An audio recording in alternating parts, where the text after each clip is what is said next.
He's left the yellow, but can he get to the green? I think he can. So it's going to be green to brown. That determines this final. Can Judd Trump steal it on the last ball? Because he needs them all. He's played to knock it out. True, he could have so easily dropped in behind it, but he didn't fancy it. Now, does he play the pot or the snooker? The snooker's easy.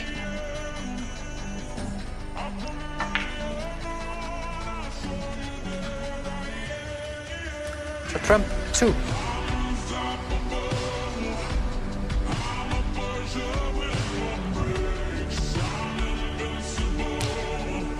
He didn't fancy the green, dropping in behind it.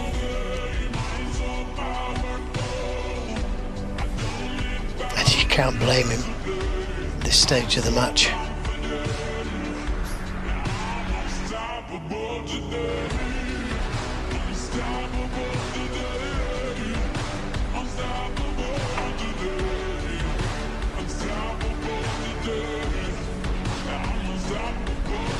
Another chance for Trump, and this is a good one.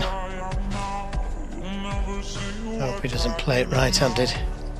He is doing.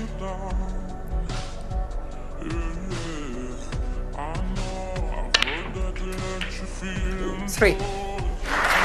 It's down to Trump. He needs them all. 4 balls to go. His heart will be bouncing.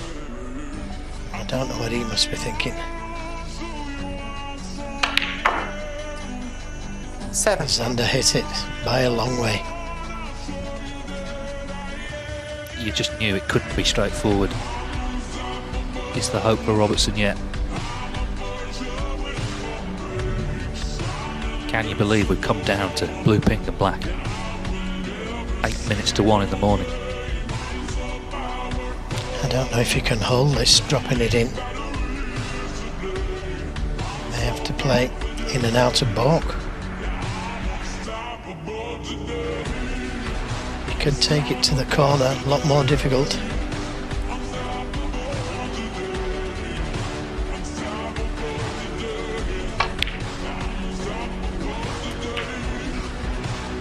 And it's just about hard enough.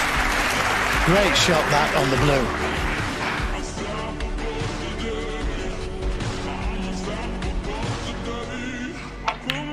No, he's missed it. That is pure Trump, 12. out and out pressure. He only needs the pink.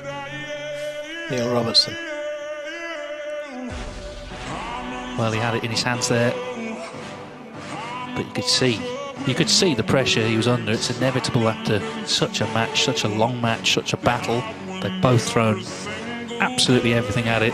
This was effectively to win, wasn't it? He was going to be on the black here. Pink stayed out. This isn't an easy pink, by the way, but surely worth a go at it. I don't think anything's easy right now. Robertson needs the pink for victory.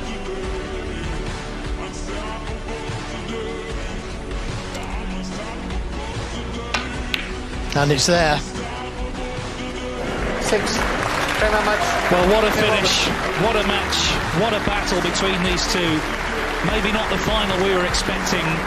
In the end, Neil Robertson has outlasted Judd Trump rather than beaten him. It's 6 minutes to 1 in the morning. There's no wild celebrations. He's absolutely exhausted.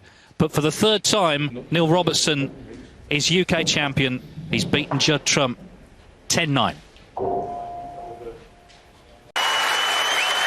What an epic final. It is a shame there has to be a runner-up. But he steps forward to collect the silver medal from the table and a cheque for £80,000. Judd Trump. And the winner, stepping forward to pick up a cheque for £200,000, the trophy and the title, 2020 Betway UK champion. It's the hat-trick for Neil Robertson. Well, he's exhausted now, but this is what he came for, the trophy, and he's on that roll of honour for the third time in pretty exalted company. I thought Trump was incredibly gracious, considering the lateness of the hour and the disappointment.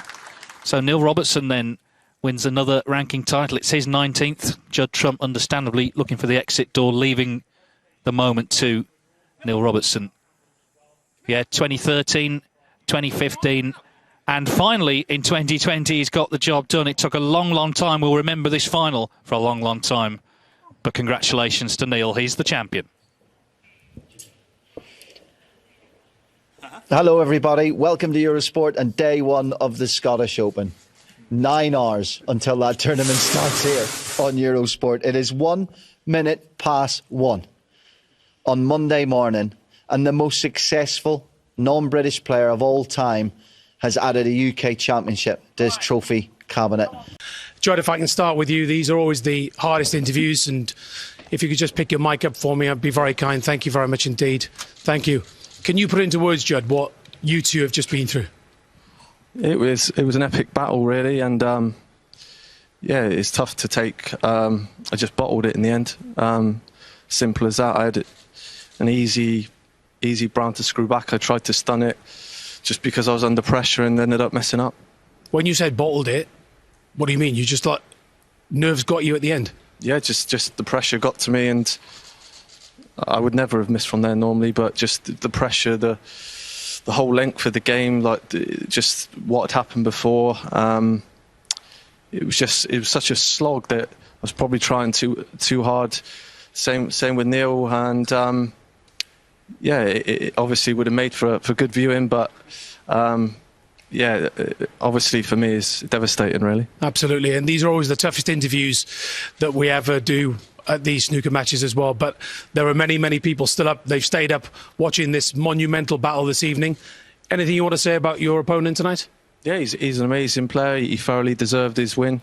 It was a very tough game. It always is, and is always a battle when we play each other. It's always fun, and it's a game that I always get excited by, and hopefully I can learn from that. And well done to Neil as well. Well said, Judd, and commiserations. As I say, these are always the hardest interviews that we have to do. Thank you very much indeed for providing us with some magnificent snooker this week. We've loved watching you, so thank you very much indeed.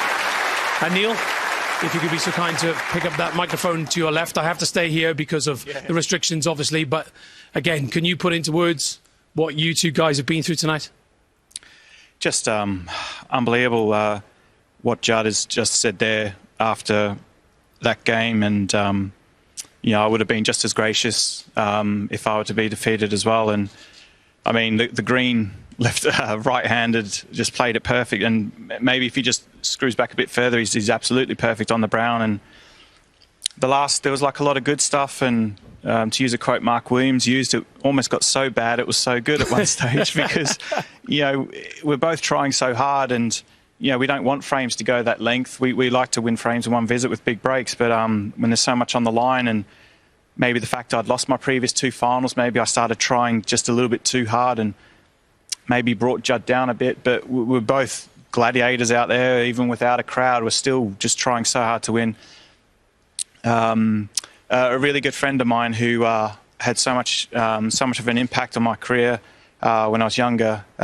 Jimmy White knows him really well. Jimmy used to see him a lot of the time in the 80s when they used to go over to Australia for snooker tournaments. He sadly passed away a few months ago, and he kept saying to me, he says, he was one for stats. He goes, just make sure you keep winning a tournament every year like you have done since 2006. And so, and he sadly passed away. This one's for Peter Worth and for his family back home. I'm so sorry to hear that. I couldn't do it previous to, mate, but I'm really happy I could get it done for you today, mate. Oh, bless you. Bless you. Beautiful words. And can I just ask you, Neil, just before we hand over and you get this wonderful trophy as well, what is it like? Because it's so tough, isn't it? These are such unusual circumstances. What is it like to play such a showpiece final in the world of snooker with no crowd? So usually you two walking out when it's 9 apiece, you'd have probably had a rapturous applause from a brilliant crowd. Just how difficult is it to maintain that composure? Yeah, I mean, a couple of times in the match I could sense that Judd could sort of sense blood from me. I think I was struggling a bit a couple of times, and then I found a way to get back into the match. And then at 9-all, he was, oh look, it was absolutely crazy to decide it because he was so unlucky.